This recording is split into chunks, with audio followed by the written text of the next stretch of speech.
दोस्तों, ज़्यादा फीस दे करके बेस्ट कोचिंग को ज्वाइन कर लेना एक अलग बात है, पर उसका पूरा बेनिफिट उठा पाना, उसका फ़ायदा उठा पाना एक दूसरी बात है। आपने देखा होगा कि कोई भी जो पेरेंट्स होते हैं या कोई भी स्टूडेंट होता है, वह अपने करियर के लिए अपने शहर में अवेलेबल बेस्ट कोचिंग ज्वाइन करता है, जिसका रिजल्ट बहुत अच्छा हो, जिसमें क्वालिफाइड फैकल्टीज़ हो, और ऐसे बहुत सारे पॉइंट्स के बेसिस पर। और ये सारे पॉइंट्स के लिए कि कैसे आप बेस्ट कोचिंग का चुनाव करें, मैंने एक अलग सेपरेट वीडियो बनाया है, वो जरूर देखिएगा। अब बेस्ट कोचिंग को ज्वाइन करने के बाद आपने देखा होगा कि अगर 100 स्टूडेंट भी बेस्ट कोचिंग को ज्वाइन करते हैं तो रिजल्ट तो मुश्किल से 10% या 20% स्टूडेंट का ही अच्छा आता है, बाकी का तो एवरेज रिजल्ट ही आता है। तो क्या रीज़न है? गाइडेंस तो सबको सेम मिला, कोचिंग तो सबने बेस्ट ही ज्वाइन की, सेम कोचिंग ज्वाइन की, उसके बावजूद भी परफॉर्मेंस और रिजल्ट सबका एक जैसा नहीं रहता। वजह बहुत सिंपल है, क्योंकि कुछ लोग बेस्ट कोचिंग को ज्वाइन करने के बाद में उसका बेस्ट तरीके से फ़ायदा भी उठाते हैं, पूरा कंप्लीट एडवांटेज लेते हैं, और कुछ लोग ज्वाइन तो कर लेते हैं लेकिन उसका फ़ायदा नहीं उठा पाते। तो फिर क्या फ़ायदा ज्वाइन करने का, राइट? तो मैं आपको इस वीडियो में ऐसे 10 इंपॉर्टेंट पॉइंट बताने वाला हूँ सारे स्टूडेंट को और पेरेंट्स को, कि कैसे आप अगर किसी भी कोचिंग को ज्वाइन कर रहे हैं तो उसका पूरा फ़ायदा उठाएं, क्योंकि उनके गाइडेंस का जब आप पूरा फ़ायदा उठाएंगे तो ही तो वर्थ होगा इतने कष्ट झेल करके, दूर जा करके, हाई फीस पे करके उस कोचिंग को ज्वाइन करने का, राइट? तो ये 10 इंपॉर्टेंट पॉइंट मैं आपको बताने वाला हूँ लाइन से, कि इन सब बातों का ध्यान में रख करके कैसे आप उससे ज़्यादा से ज़्यादा फ़ायदा उठा पाएँ और अपने एग्ज़ाम में बेटर परफॉर्मेंस दे सकें। देखिए, सबसे पहला और सबसे इम्पॉर्टेंट बात जो है वह है बी रेगुलर एंड सिंसियर। देखिए, अगर आपने कोचिंग ज्वाइन की है ज़्यादा फीस दे करके, बेस्ट वाली कोचिंग ज्वाइन की, उसमें कोई कंप्रोमाइज़ नहीं किया है, तो फिर उसका फ़ायदा उठाने के लिए ज़रूरी है कि आप रेगुलर जाएँ, वहाँ पर डेली जाएँ, सिंसियरली जाएँ। कई बार स्टूडेंट बहुत कैजुअल होते हैं कि आज मन नहीं कर रहा है तो नहीं गए, आज फ्रेंड लोगों ने मिल करके, सारे फ्रेंड्स लोगों ने मिल करके मूवी चलने का प्लान बना लिया तो मूवी चले गए। से कई अलग अलग रीजंस होते हैं, छोटे मोटे रीज़न, घर में गेस्ट आ गए तो एक बहाना मिल जाता है, और अब तो घर में गेस्ट आए हुए हैं, अब कैसे जाएंगे हम कोचिंग।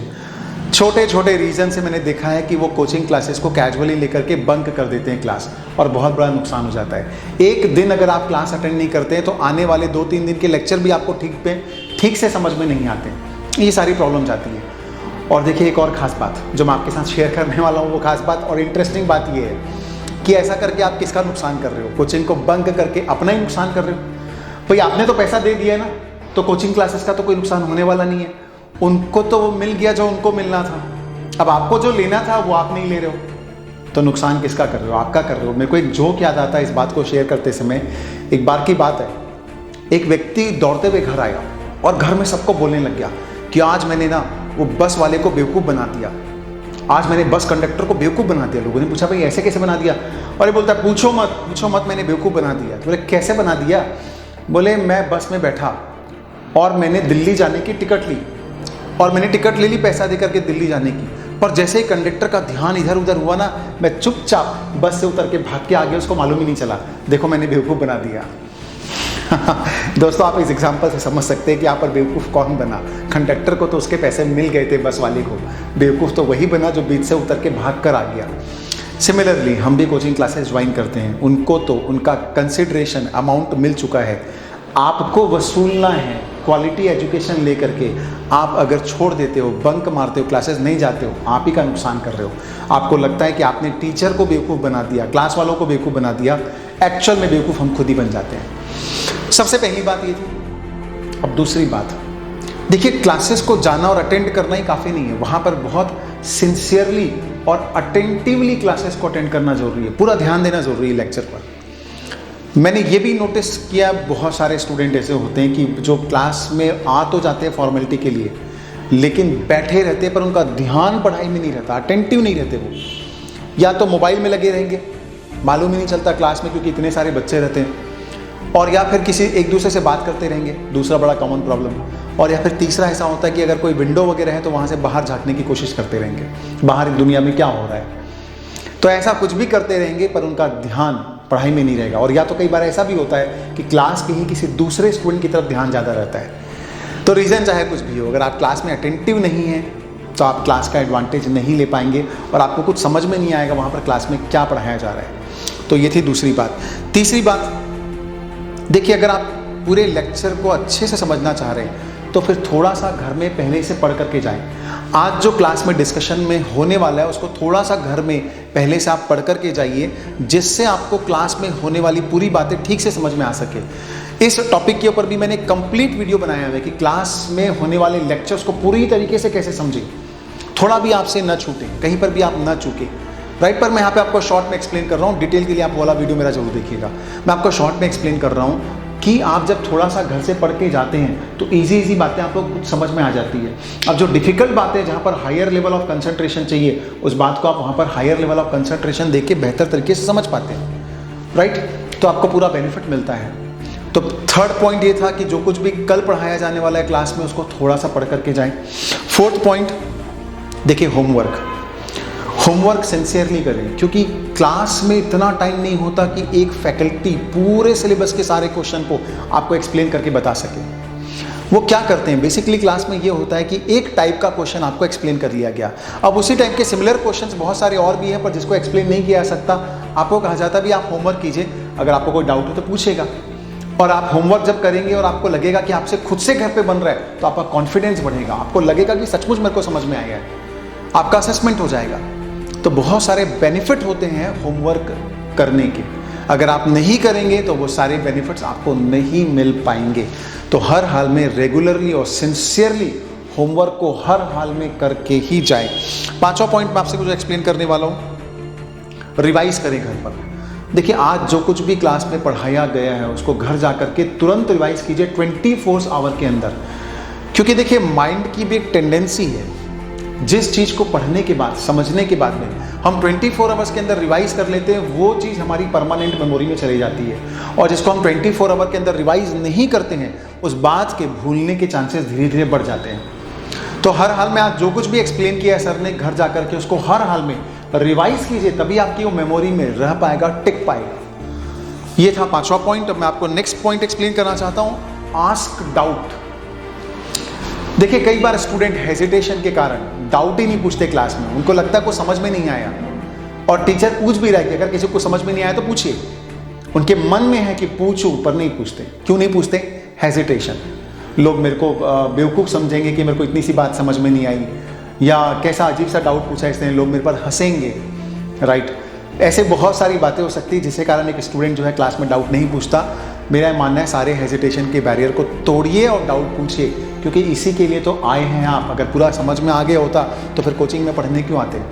तो आप समझने ही तो आए, तो नहीं समझ में आया तो इसमें शर्म कैसी, हेजिटेशन कैसा? पूछिए, पूछने, सीखने, समझने ही तो आए हैं आप। इसके ऊपर भी मैंने कंप्लीट वीडियो बनाया है, वो भी जरूर देखिएगा, उसमें बहुत सारी बारीक बातों को एक्सप्लेन किया है ना। उसके बाद देखिए, नेक्स्ट पॉइंट मैं आपको जो बताने वाला हूँ, क्लास में आगे बैठिए, बैक बेंचर मत बनिए। क्लास में आगे बैठिए, बैक बेंचर्स मत बनिए।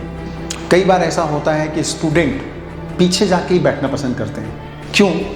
क्योंकि सबको ऐसा लगता है कि फ्रीडम मिलती है पीछे। क्यों फ्रीडम मिलती है? क्योंकि टीचर की नोटिस में आसानी से आते नहीं हम, कुछ भी थोड़ी बहुत मस्ती वस्ती कर सकते हैं बीच में, किसी को मालूम नहीं चलता, क्योंकि सबसे पीछे तो हम ही हैं, हमसे पीछे तो कोई नहीं हमको नोटिस करने वाला। ऐसे बहुत सारे फायदे होते हैं बैक बेंचर्स को, जिसकी वजह से वो लोग बेंच में बैठना पसंद करते हैं, बैक वाली। लेकिन मैं ये कहना चाहता हूँ आपको, देखिए, अगर आपको पढ़ाई सिंसियरली करनी है, क्लास में पूरा समझना है, तो हर हाल में आगे ही बैठना होगा।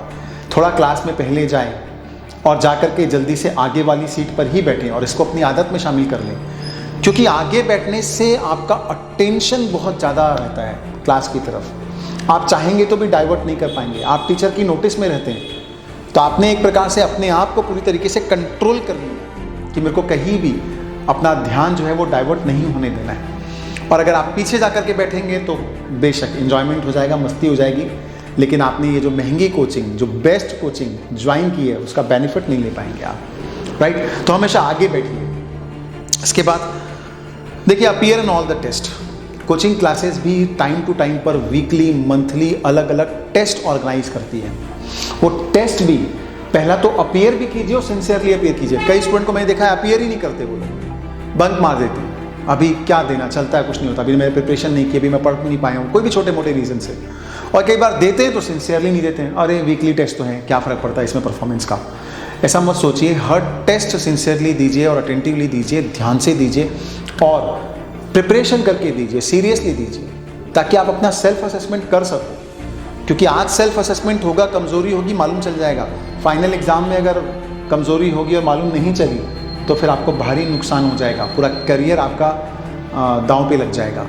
तो ज़्यादा बेटर है टेस्ट देते रहिए और अपना असेसमेंट लाइन से करते रहिए। ना इसके बाद अगर क्लास में कुछ पूछा जाए, नेक्स्ट पॉइंट, क्लास में अगर कुछ पूछा जाए, कई बार जब टीचर एक्सप्लेन कर रहे होते हैं तो फिर वो कुछ सवाल भी बच्चों से पूछते होते हैं कि भाई बताओ ये कैसे, वो कैसे, इसका जवाब कौन देगा।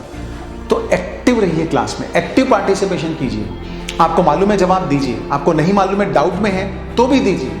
जवाब देने की आदत बनाइए। गलत होने के डर से जवाब ना देना और भी गलत बात है। भाई ज़्यादा से ज़्यादा क्या होगा, गलत ही होगा, पर कभी कभी सही होगा, कभी कभी गलत होगा, पर आपके एक्टिव पार्टिसिपेशन से क्लास में आपकी लर्निंग्स बढ़ेगी। आप एक्टिव नहीं रहेंगे, लर्न कम कर पाएंगे, राइट। तो पूछने पर जवाब दीजिए, हेजिटेट मत होइए। और लास्ट बात जो मैं आप सबसे कहना चाह रहा हूँ, बहुत ही इंपॉर्टेंट है कि कई बार क्लास में डिसिप्लिन को मेंटेन करने के लिए, आपकी बेहतर पढ़ाई करवाने के लिए फैकल्टी, टीचर आपको डांट भी देते हैं, राइट। फिर आप बहुत इंसल्टिंग फील करना शुरू कर देते हैं कि सबके सामने मेरे को डांट दिया, और आप इस बात को ईगो पे ले लेते हैं, दिल पे ले लेते हैं। अब आजकल छोटे छोटे बच्चों का भी ईगो होता है, कमाल की बात तो ये है, उनका भी ईगो हर्ट हो जाता है। और उसके बाद आप उस फैकल्टी से बहुत डिस्टेंस मेंटेन करना शुरू कर देते हैं। एक बहुत नफरत जैसी फीलिंग आपके अंदर आ जाती है, खुन्नस जैसी फीलिंग कि इन्होंने मेरी इंसल्ट कर दी। और उसके बाद वो जो कुछ भी बोलेंगे वो फिर आपके लिए एक्सेप्टेबल नहीं होता, आपको आसानी से समझ नहीं आता, राइट।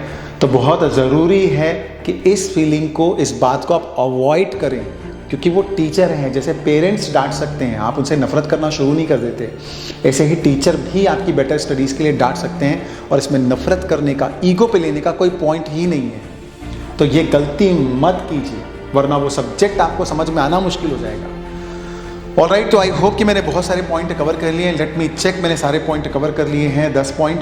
और ये अगर आप 10 पॉइंट का पूरा ध्यान रखते हैं तो मेरा ये दावा है कि आप उस कोचिंग क्लासेस का पूरा बेनिफिट, पूरा एडवांटेज ले पाएंगे।